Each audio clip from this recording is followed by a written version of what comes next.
I was forced into a strange wedding dress. What felt even stranger was when a maid secretly slipped a dagger into my belt. I couldn't understand why she did that. Afterward, the prince didn't take me to the palace. Instead, he led me to a cave. Everyone there wore terrifying masks. As the wedding ceremony neared its end, the prince pulled me tightly into his arms. Just as I was lost in that moment of happiness, he suddenly pushed me off the cliff. Luckily, thick branches and vines covered the valley below. They saved my life. When I woke up, I shouted for help in anger and panic.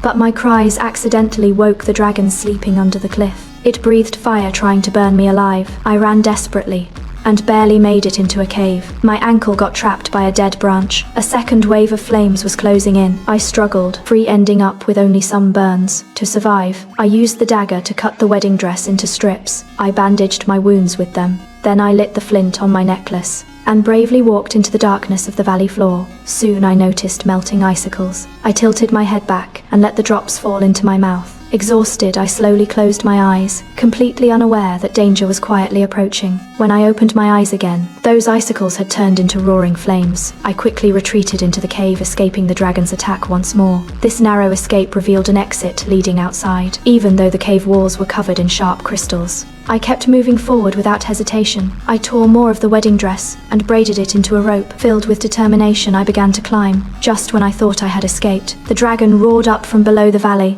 Startled, I lost my footing and almost fell into the abyss. Luckily, my crown caught on a branch, leaving me hanging in midair. But the fragile crystal couldn't hold my weight. It shattered instantly. I fell straight down. The dragon had already opened its huge jaws, waiting to catch me, but I didn't give up. With my last bit of strength, I hooked the crown back onto the rock wall. In that life or death moment, I summoned incredible power and climbed desperately. Finally, I reached the cave opening, but my hope was shattered. Outside was just a steep cliff. I saw villagers walking far in the distance. I waved my arms and screamed for help wildly, but they couldn't hear me at all. My movements only drew the dragon's attention. I noticed warning marks on a cable and bones scattered around. I realized escape might be impossible. Just as I closed my eyes, ready to face my end, I suddenly heard a familiar voice.